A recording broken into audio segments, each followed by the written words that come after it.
peço para você comentar aí, colocar os seus comentários no chat. Mande superchat, se assim você desejar ficar destacado na live. E também torne-se membro aqui do canal para ajudar financeiramente todos os meses, com menos do que um cafezinho por mês. Aí você pode fazer com que esse canal permaneça firme e forte no ar, ok? Primeira matéria sem demora na tela para vocês, já é a matéria desta capa. Governo Trump chama Eduardo Bolsonaro para reunião em Washington. Encontros ocorrerão na quarta e na quinta-feira da próxima semana. Pessoal, isso aqui tá fazendo um corre-corre absurdo dentro do Supremo Tribunal Federal. Eles não sabem o que fazer. E tem mais. A perseguição contra Eduardo Bolsonaro se intensificou depois dessa matéria. E eu vou mostrar para vocês já já. Tá bom? Vai chamando as pessoas aqui, ó. A live tá sensacional. Explodiu essa bomba hoje. E aí eu tenho que trazer para vocês. Eu não podia deixar vocês sem essa bomba que caiu no colo do faraó. Vamos lá. O deputado federal Eduardo Bolsonaro e o jornalista Paulo Figueiredo foram convidados pelo governo dos Estados Unidos a fazer uma nova rodada de conversas com autoridades do governo americano e auxiliares de Donald Trump. Pessoal, veja bem, isso aqui vem em meio aos ataques que Trump está planejando contra as facções da América Latina. Vocês viram? A gente trouxe matérias em nossos canais que Trump está preparando o exército dos Estados Unidos para uma intensiva contra cartéis da América Latina. Isso significa que até as facções brasileiras irão entrar no pacote. Essas reuniões não são nada mais, nada menos do que reuniões para realmente terem certeza e colocarem um plano em desenvolvimento para frear quem está à frente dos desmandos dessas facções. Sendo assim, nós chegamos em um denominador comum. Quem é o sujeito que sempre aparece quando se fala de facções, quando se fala de Venezuela, quando se fala de Nicolás Maduro? Quem é sempre o sujeito que aparece defendendo esse tipo de gente nas redes sociais? É o presidente das minorias, é o presidente vagabundo, é o cachaceiro, o capeta cachaceiro, como eu carinhosamente costumo chamar o presidente das minorias. Então o capeta cachaceiro, neste momento, deve estar secando a garrafa de uísque dele, do Palácio da Alvorada, junto com as galinhas ali que ele cria, junto à primeira-dama. Deve estar desesperados. O Satanine, né? A advogata colocou aí. O Satanine. É verdade. O padre falou isso, né? Uma vez. E pegou esse nome, Satanine. Acho que foi o Oi Luiz, não foi? Não foi nem o padre. Foi o Oi Luiz que colocou Satanine, não foi? E esse nome pegou, realmente. Então, pessoal, ele tá desesperado, porque sempre chega nele. E também no que está perseguindo a oposição, sempre vão chegar nesses caras, nessas mesmas cabeças, sabe? Os encontros foram marcados para quarta, dia 13, e quinta-feiras, quarta e quinta-feiras, dia 14 da semana que vem em Washington. Os americanos querem ouvir informações atualizadas sobre as questões políticas e jurídicas do Brasil. Aí que tá na hora do Eduardo, se o Trump não chegou a ver, tá na hora do Eduardo levar. A gente não tem informação se o próprio Trump vai participar da reunião ou somente os secretários dele, né? Provavelmente é só os secretários da Casa Branca. Mas aí tá na hora do Eduardo jogar na tela as imagens da obstrução dos candidatos, dos deputados. Aí esse é o momento para mostrar como está o judiciário desse país contra o legislativo desse país, o executivo desse país, malcomunado com o judiciário desse país contra o legislativo desse país. Consequentemente, contra o povo brasileiro. querendo impor uma ditadura em nosso país. Esse é o momento de bater o martelo. Este é o momento de bater o martelo. Conforme a CNN informou, com a prisão domiciliar do ex-presidente Bolsonaro, decretada na segunda-feira, dia 4, Eduardo e Figueiredo estão trabalhando para que o governo dos Estados Unidos não aplique sanções aos demais ministros do STF e nem cobrem novas tarifas aos produtos importados do Brasil. As articulações por um endurecimento na aplicação da Lei Magnitsky contra o ministro Faraó, com aperto aos bancos, estão sendo feitas pela dupla. Agora, essa mensagem aqui, que diz que ele e Paulo Figueiredo estão trabalhando para que não apliquem sanções aos demais ministros do STF, creio eu que isso não seja verdade, a não ser que os dois já tenham falado isso nas redes sociais, eu esteja por fora, mas eu tô achando que essa matéria está meio tendenciosa. Como que Eduardo e Paulo Figueiredo estão trabalhando para que não seja aplicado as sanções aos demais ministros, é isso? Que estratégia é essa, pessoal? Que eu não consegui entender. Eu tentei esmiuçar, tentei procurar informações, não encontrei informações. Agora, se eu estiver muito por fora, vocês me ajudem. Realmente o Eduardo Bolsonaro e o Paulo Figueiredo estão trabalhando para que o Barroso, Gilmar Mendes, Toffoli, Fachin, eles não sejam sancionados, é isso? É isso que eu entendi dessa matéria tendenciosa da CNN? Quer dizer, então, que os caras estão lutando para que esses demais cúmplices não sejam atingidos pela Lei Magnitsky? Eu acredito que não, viu? Eu acredito que é mentira dessa matéria. E aí, em retaliação, porque sempre há retaliação, quando eles veem alguém lutando incessantemente pelo país, como está fazendo o Eduardo e o Paulo Figueiredo, eles vão com retaliações. Para cima de quem? Do Paulo Figueiredo não pode, porque o Paulo Figueiredo não tem cargo público. Agora, o Eduardo Bolsonaro é deputado federal ainda. O próprio Hugo Moita falou que Eduardo corre o risco de perder o seu mandato, ou seja, as ameaças continuam. Ao Bananinha, né? Fritador de hambúrguer, não é? Tá tirando o sono do sistema, não é isso? Pois é. Ele foi chamado para a Casa Branca e as retaliações já começam. Olha só essa matéria. TCU recomenda que Câmara investigue gastos de Eduardo Bolsonaro. Deputado está nos Estados Unidos. Corte de Contas conclui que há indícios suficientes de irregularidade. Olha só.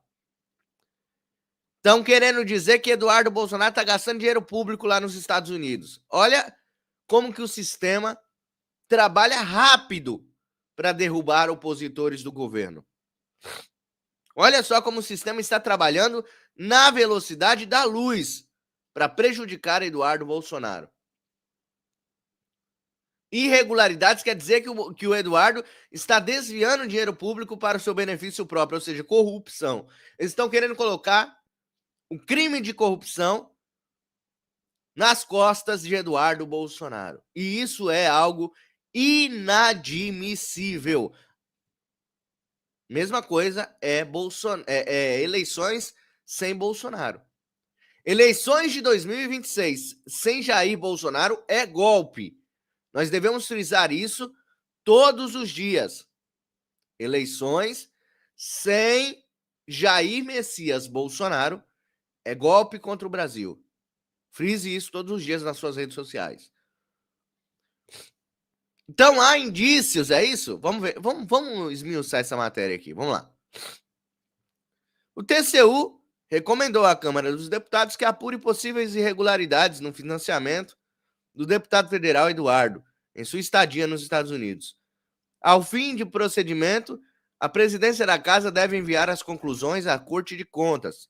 A medida foi tomada na semana passada, após os ministros aprovarem um parecer da área técnica do tribunal que considerou haver indícios suficientes de irregularidade no caso. O relatório, no entanto, recomendou que o caso fosse analisado pela própria Câmara, já que as eventuais irregularidades não somariam R$ 120 mil, montante que o TCU fixou como teto para abertura de investigações. O que acontece?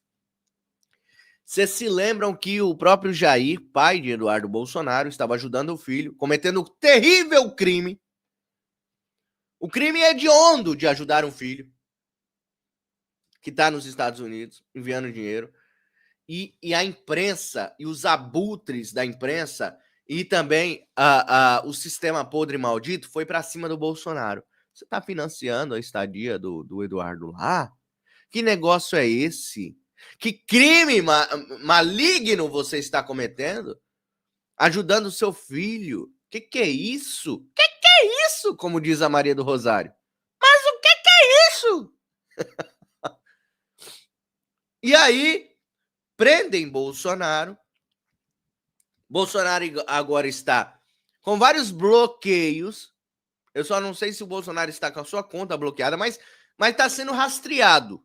Bolsonaro está sendo rastreado.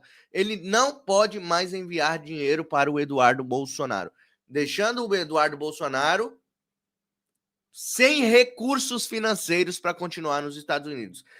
Meu, essa corja não dá ponto sem nó, pessoal. Essa corja de demônios, eles não dão ponto sem nó. Tudo que eles fazem tem um objetivo claro e nós precisamos desvendar esses objetivos. Não é simplesmente porque o Bolsonaro estava ajudando o seu filho. É justamente porque ele estava ajudando o seu filho. E ele não pode fazer isso, porque é preciso que Eduardo busque recursos financeiros em outras fontes, principalmente na fonte principal dele de renda, que é como deputado federal, para que o Eduardo Bolsonaro use recursos e ele os acuse. E eles os acusem de ser corrupto. É só assim que eles conseguem derrubar os seus opositores. Através da rasteira. Eles vão na covardia. Como diz no futebol, no carrinho, na perna. Eles querem quebrar a perna financeira do Eduardo Bolsonaro para que Eduardo use os recursos da Câmara dos Deputados para que eles possam imputar um crime que não existe ao deputado Eduardo Bolsonaro. É assim que funciona, pessoal. A cabeça desses demônios. De acordo... Olha só, o processo do TCU foi aberto a pedido do deputado federal, quem? Guilherme Boulos, o invasor de residências. Ele argumentou que Eduardo estaria promovendo articulações políticas contra a soberania nacional brasileira, o que configura crime. De acordo com Boulos, isso estaria no artigo do Código Penal que tipifica negociações com o governo e grupos estrangeiros ou seus agentes, com o fim de provocar atos típicos de guerra contra o país ou invadi-lo. Enquanto isso, o Sóstines está lá no plenário. Enquanto isso, o Sóstines Cavalcante está pedindo perdão para o Hugo Mota no plenário, está pedindo perdão para a esquerda, está falando que respeita a esquerda, que respeita Lindbergh, que respeita Talíria. Ele falou todos os nomes na tribuna, vocês viram ontem. Eu fiquei revoltado com aquele discurso. Pedindo perdão, dizendo que respeita a esquerda, dizendo que não iria denunciar, representar contra a deputada petista que deu um soco nas partes íntimas do Nicolas Ferreira. A direita tem que aprender muita coisa, bicho. Como é que um líder de um partido chega à frente dos seus inimigos e pedem perdão a eles? Isso demonstrou muita fraqueza do lado de cá. Muita fraqueza. Eu fiquei revoltado. Ontem, quem assistiu o Tamo Junto viu que eu e o Caivano ficamos revoltados. Caivano nem pôde falar muito, porque ele vai se encontrar com o Sóstines segunda-feira na Câmara dos Deputados. Então ele preferiu se reservar, mas eu falei tudo. Eu não tenho rabo preso com deputado nenhum. Eu que pago o salário do deputado, por que eu não posso criticá-lo quando ele faz zerda? Não, o cara me chega no plenário, pede perdão pro Hugo Mota. Aí o Hugo Mota enfia o grosso neles, porque o Hugo Mota agora tá mexendo os seus pauzinhos para afastar deputados que fizeram, segundo os jornais, um motim. Não foi uma obstrução, foi um motim. Os deputados estão sendo tratados como criminosos dentro da Câmara dos Deputados e o líder do PL chega na frente de todo mundo, queria pedir perdão para o Hugo Mota, queria pedir perdão para a esquerda. A pacificação, nós precisamos de paz, gente. Paz é o cacete. Olha o Trump pedindo paz aí. Olha o que representa Donald Trump. Que dia que Donald Trump pediu paz? Ai, precisamos de paz. Não, Donald Trump fala assim, ó, para ter paz, a gente tem que estar preparado para a guerra. Aí o cara me chega e fala, ai, perdão, Hugo Moita. Perdão, Hugo Moita. Ai, a direita pede perdão para a esquerda. Olha. E Eduardo Bolsonaro sofrendo tudo isso. Tenho mais revelações aqui que eu trouxe para vocês. Obrigado pela presença de todos vocês. Tô vendo que chegaram mais pessoas aí no nosso noticiário aqui. Deixa eu ver quantas pessoas tem. 268 pessoas no YouTube, 24 no X-Twitter. Pessoal do X-Twitter, vai dando um retweet aí para chegar a mais pessoas. 382 likes ainda. Vamos chegar pelo menos nos 1.000 likes nessa live, se vocês puderem me ajudar. Bom, tá aparecendo aqui 399 likes e a nossa querida Kelly Cristina disse que o like dela é o 432. O YouTube está comendo likes, pessoal. Isso é uma prova, porque o que aparece para mim aqui são 406 likes e ela tá dizendo que deu o like de 432. Então, alguma coisa está acontecendo, o YouTube está escondendo o meu número de seguidores, o YouTube está escondendo o meu número de pessoas assistindo, ele está literalmente travando o meu alcance, e aí é que eu preciso da sua ajuda para compartilhar nos grupos. Joga lá nos grupos de direita que você faz parte, essa live. Obrigado, Kelly, por avisar, minha linda. Sayonara também tá aqui. A Marcelinha Bolsonaro. Olha aí minhas moderadoras lindíssimas. Deixa eu ver. A Rosemary tá aqui também. A Alexandra, José Braz, a Catarina, o Aloísio. A Sayonara mandou aqui um superchat. Mandou R$2 para nós. Contribua, pixmariorobert@gmail.com. É outra contribuição que você pode fazer para manter o canal no ar. Tá piscando aqui em todo o tempo em cima para vocês. Ó, meu dedo desapareceu. Aqui, ó. Contribua com o canal. pixmariorobert@gmail.com é a chave Pix aqui do canal para você ajudar este canal a permanecer no ar, tá bom? E continuar este trabalho se você acredita que eu faço diferença no Brasil. Vamos lá para a próxima matéria que eu trouxe para vocês, que é justamente Alan dos Santos e a revista Timeline falando aí sobre as fontes secretas no STF que revelam que eles estão desesperadinhos. Vamos lá. Renan está imaginando paraíso sendo barrado pelo STF. Digamos que passe tudo no Congresso, né? Anistia, fim do foro, impeachment e voto impresso. Aí o STF dá um jeito de declarar tudo inconstitucional, como no IOF, ramagem, etc. Qual a saída? Aí, meu amigo, aí tem que ter alguém que peite. Aí as Forças Armadas aí não tem jeito, né? Os caras vão declarar algo inconstitucional se é absolutamente constitucional. Vai aceitar até quando isso? Não é impossível que caminhemos para uma situação como essa. Eu não vou ficar aqui falando coisinhas que possam agradar Eu acho que a lei Magnitsky mudou um pouco a lógica do jogo, tá? É. Vamos ver. Eu acho que a lei Magnitsky tem um efeito... Então, eu ia falar isso. Se eles escalam o humor, o deboche... cada vez mais a coisa está diminuindo, né? Mas, novamente, aí você vê como é a boa estratégia de isolar o Alexandre de Moraes dos outros. Porque se você colocasse agora, de cara, a lei Magnitsky em vários ministros, a chance disso que o Renato falou acontecer seria muito maior. Vou falar algo aqui que eu comentei. Eu vou falar algo que eu comentei com alguns amigos, né? Ontem, o que eu disse aqui? Que uma fonte minha, direto do STF, disse que o Gilmar Mendes está desesperado. Aí o que o Gilmar Mendes falou hoje na inauguração do livro dele? Não vi. Que ele rindo. Sim, ele tá Isso fazendo questão de mostrar que não tá atitude preocupado. de desespero. Não é que ele tá super, ultra, mega tranquilo e aí fala assim, estou tranquilo, então agora eu vou me pronunciar aqui como quem tá achando super, ultra, mega engraçado perder visto e ser alvo da lei Magnitsky. O Gilmar Mendes, o que ele falou hoje na inauguração do livro dele, é a estratégia pura. Né? Sun Tzu. Quando se está fraco, finge que está forte. É isso aí. Ele está ali fingindo. A imprensa vai noticiar que ele está rindo, vai sair foto dele, os pares ali, haha, muito bom, Gilmar, você está rindo, você não está nem ligando para isso mesmo, vamos lá, país soberano, seja forte.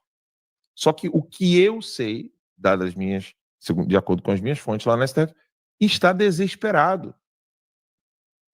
Eu não coloquei aqui, faltou essa matéria, cara. Era eu ter falado isso naquela hora que eu estava explicando o tweet da embaixada.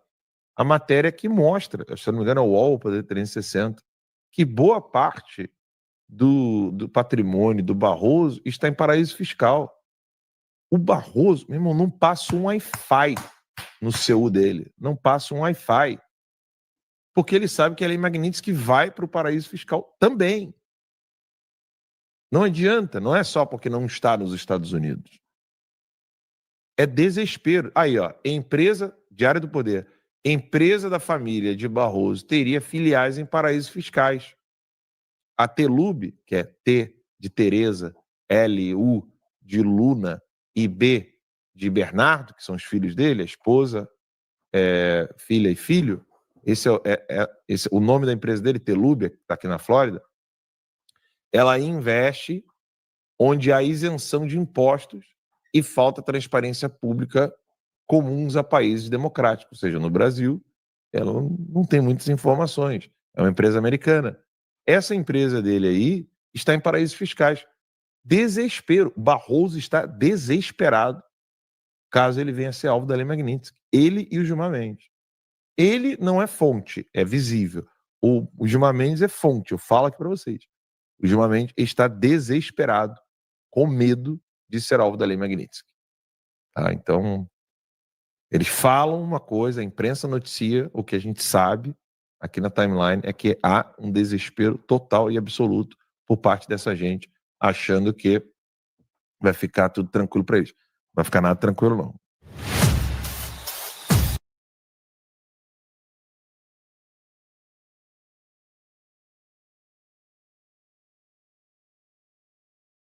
Ih, rapaz, tô falando aqui sozinho. Essa máscara que o Gilmar Mendes coloca de que eles estão tranquilex, que eles estão sossegados, que eles estão sussas, isso é tudo mentira.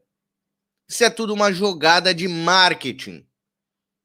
Como ele citou aí, finge que está bem. Quando tudo tá mal, finge que está bem. Eles precisam fingir que eles estão bem para que, de alguma forma, eles consigam escapar de todas as setas que estão apontadas para eles. Então, eles têm que fazer tem que usar essa máscara. Agora, eu quero saber até quando eles vão continuar fingindo para o público, fingindo para o povo brasileiro, que está bem de olho, fingindo para Donald Trump que eles estão sossegados, que eles estão suaves na nave, como diz lá em São Paulo.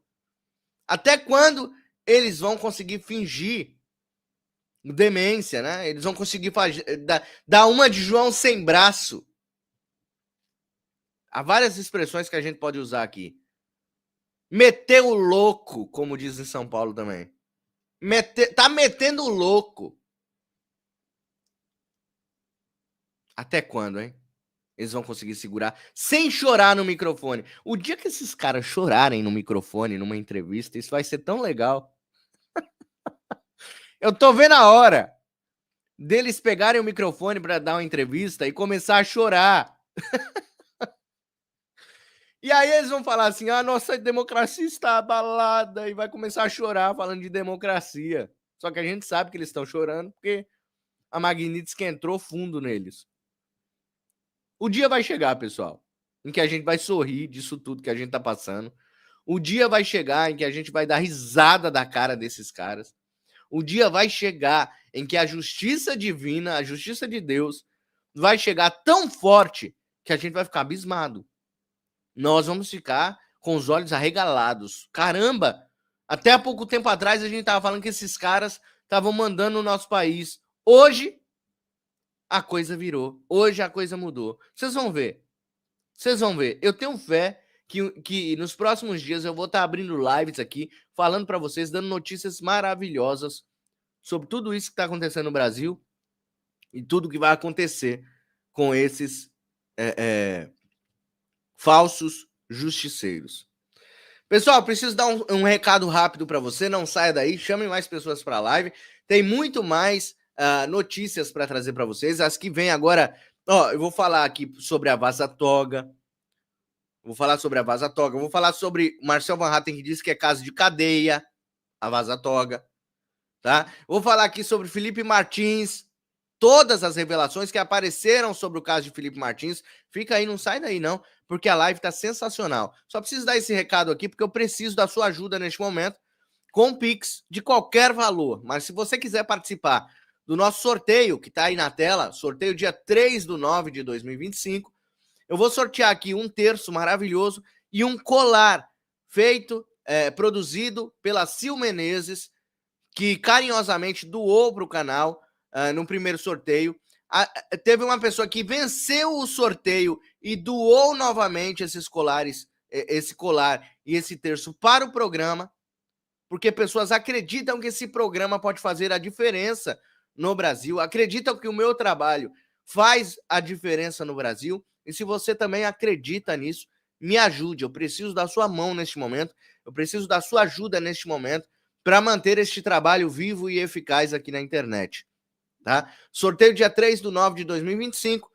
Um nome na roleta, R$10, pessoal. Apenas R$10.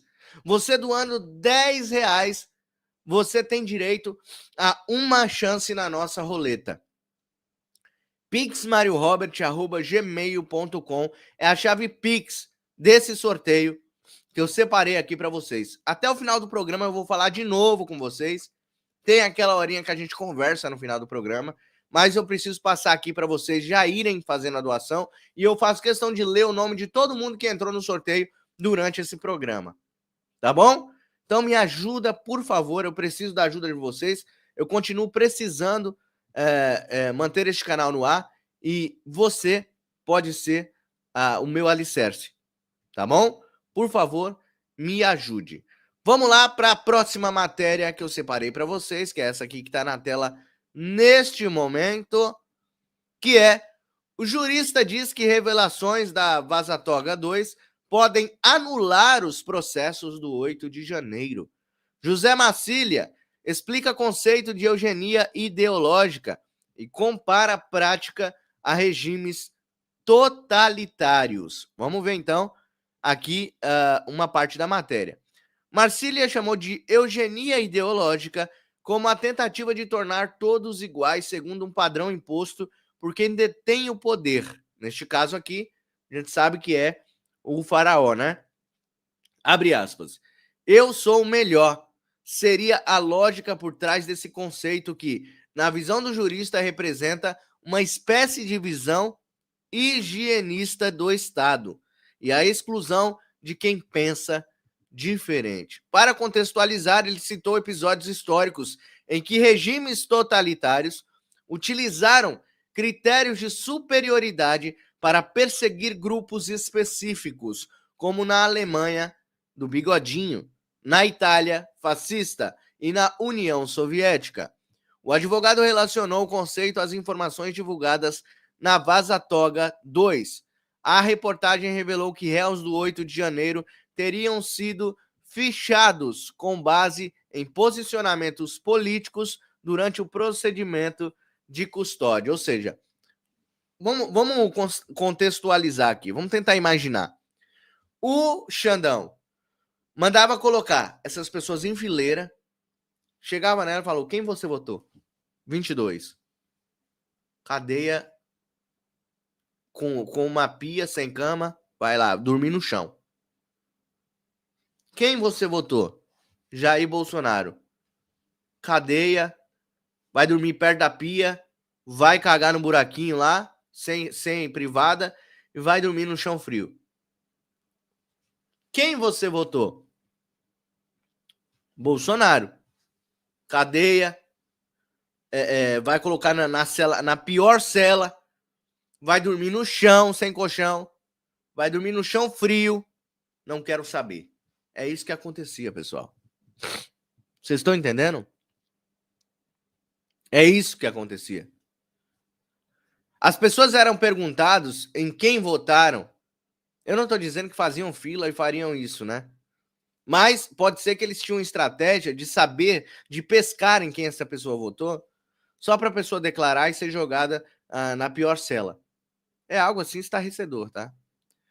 Abre aspas. Você já apostou contra o STF? Você já apostou a favor de um político de direita? Você já apostou contra o PT? Disse Marcília, ao reproduzir as perguntas que, segundo ele, eram feitas. Marcília declarou que houve casos de prisão por publicações antigas nas redes sociais. Chegou-se até mesmo a manter presa uma pessoa que falou do PT em 2018. Olha, vou falar para vocês, isso aqui foi estarrecedor. A prisão de um homem que fez postagens em 2018. Ele só fez uma postagem em favor da democracia, ele não fez nada demais. Ele não quebrou nenhuma vidraça, ele não estava no dia 8 de janeiro e foi colocado no mesmo lugar das pessoas presas pelo dia 8 de janeiro. E aí o André Marcília, ele diz que as revelações da Vaza Toga 2, que indicam um suposto esquema de eugenia ideológica, essa palavra que ele usa, no gabinete do ministro Moraes, podem levar à anulação dos processos dos réus do 8 de janeiro. Veja bem, essas denúncias que chegaram, tudo que está acontecendo, no âmbito de denúncias que estão sendo trazidas, provas que estão sendo jogadas na mesa. Se esse país aqui fosse um país sério, se a gente realmente não precisasse de intromissão dos Estados Unidos aqui no Brasil, se realmente esse Brasil fosse soberano, isso já teria sido anulado, há muito tempo. Porque há muito tempo que a gente traz provas aqui de que algo não está certo nesses processos das pessoas do 8 de janeiro. Há muito tempo nós denunciamos as arbitrariedades desse cara. Há muito tempo. Isso teria que ser anulado. Ninguém ficaria lutando por anistia se esse país fosse um país sério. Seria anulado todos os processos, porque a gente sabe que desde o início, desde o momento em que oficiais do Exército mentiram para o povo, colocaram o povo dentro de ônibus e levaram para um galpão para serem presos, isso já teria que ser anulado automaticamente. Claudinha Malafaia, obrigado, minha linda. Se tornou membro do canal. Deus abençoe. Obrigado. Pessoal, torne-se membro do canal, se você puder, como a Claudinha Malafaia fez aí, tá bom? É pouquinho por mês, menos do que um cafezinho. Agora, voltando aqui.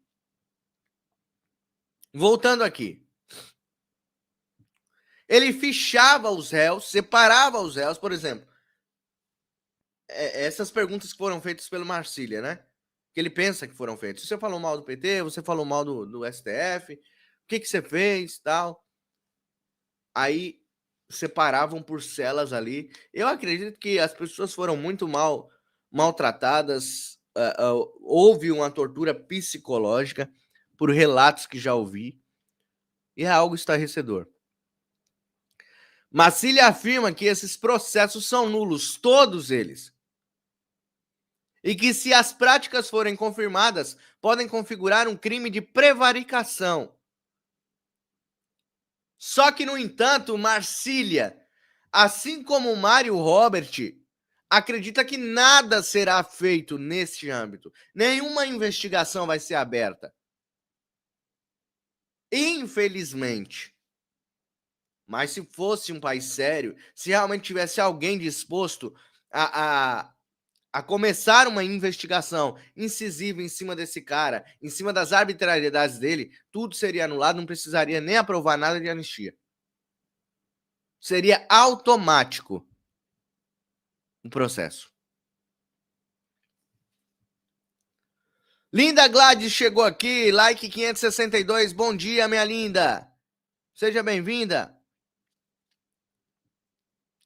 Eduardo já chegou aqui em Washington, Mário. A Gladys mora lá do lado, né? Mora na Virgínia. E ela disse que o Eduardo já chegou em Washington. Olha só que maravilha. Já tá lá preparando a reunião, a pauta. Não é isso? Está ficando bom demais, né? Esses capítulos dessa novela. Tá ficando boa demais. Deixa eu ver quem fez uma doação já para entrar no nosso sorteio.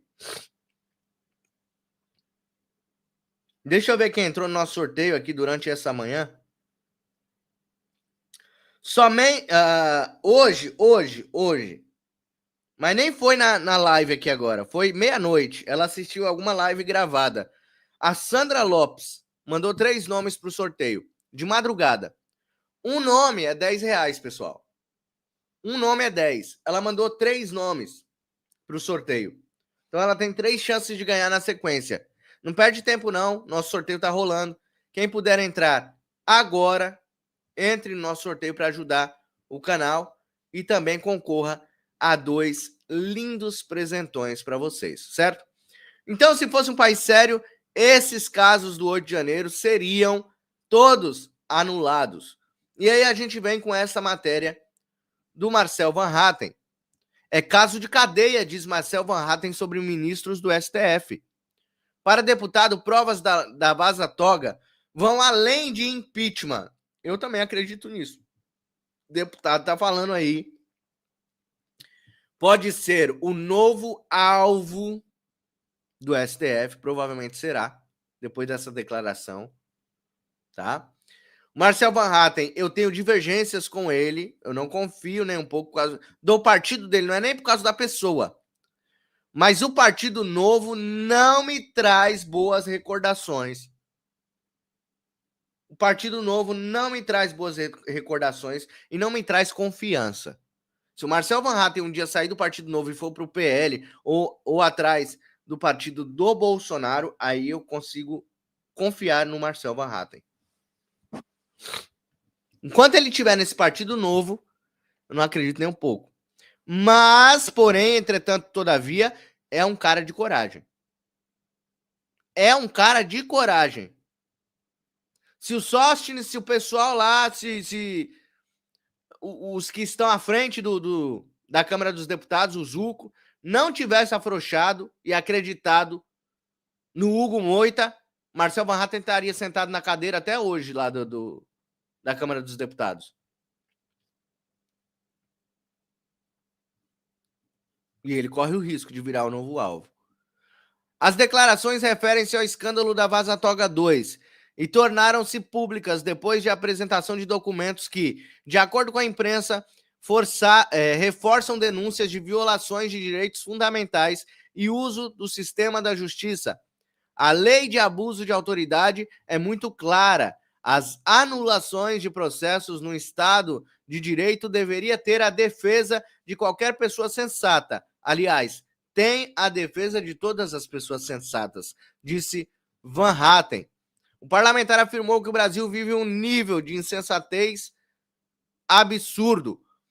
Do mesmo modo, ele criticou decisões judiciais que mantêm pessoas presas preventivamente, apenas por publicações em redes sociais. Para ele, tais condutas têm caráter completamente político e ditatorial. Pessoal, o Brasil está vivendo um dos meus... Eu acho que nos livros de história que irão ser escritos daqui para frente, eu acho que o Brasil vai viver uma época de trevas nas histórias. Nós estamos numa época de trevas aqui no Brasil. Porque não parecem pessoas à frente de um poder, parecem demônios. Eu volto a dizer, eu acho que isso não é crime, né? Eu acho que chamá-los de demônio ainda não é um crime. E eu acho que eu não tô sendo muito radical aqui chamá-los de demônios, né? Porque tudo que eles fazem é algo demoníaco, pessoal. Ou eu tô errado? Ou eu estou errado? E aí o Marcel Van Hatten, ele conclui aqui com essa nota que as ações descritas demonstram a intenção de usar instituições judiciárias para reprimir e calar adversários. E não para fazer justiça. A manifestação do deputado ocorre em meio à repercussão de reportagens internacionais sobre o assunto, ou seja, é aquilo que eu falei para vocês. Trump está de olho. Trump está com um binóculo voltado para o Brasil. Trump está conosco nessa situação, pessoal. E nós vamos virar esse jogo. Vocês podem acreditar que nós vamos vencer essa batalha. Essa época de trevas vai passar. Uma outra situação que era caso de cadeia para quem mandou adulterar os documentos de Felipe Martins, é isso aí, ó. Relato de promotora confirma a denúncia de Martins sobre os maus tratos. Vocês se lembram que o Faraó pediu para uma promotora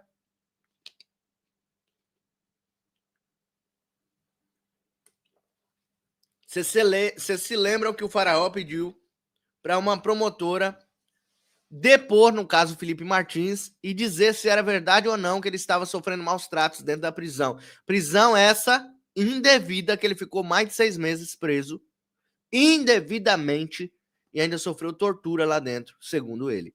E a promotora confirmou. Diretor do Complexo Médico de Pinhais encaminhou esclarecimento ao STF sobre queixa feita pelo assessor da presidência. Tá aí. A cadeia se manifestou depois da ordem do ministro Moraes, que cobrou posicionamento a respeito de uma queixa do ex-assessor da Presidência de Assuntos Internacionais durante a audiência do STF em 24 de julho. Abre aspas, a cela na qual eu constei não dispunha de iluminação, algo vedado pela legislação, e que configura uma forma de tortura conhecida pela Carta de São José da Costa Rica, por tratados internacionais, por convenções internacionais, afirmou o ex-assessor. Em petição ao tribunal, Fernandes anexou o relato da Promotoria da Justiça Estela Burda, que esteve no complexo em 16 de julho de 2024. Martins foi preso em fevereiro daquele ano e solto em agosto, e confirma o que disse o ex-assessor. De acordo com Estela, parte do período em que o ex-assessor ficou na prisão ocorreu em isolamento, mesmo após o período de triagem, e em uma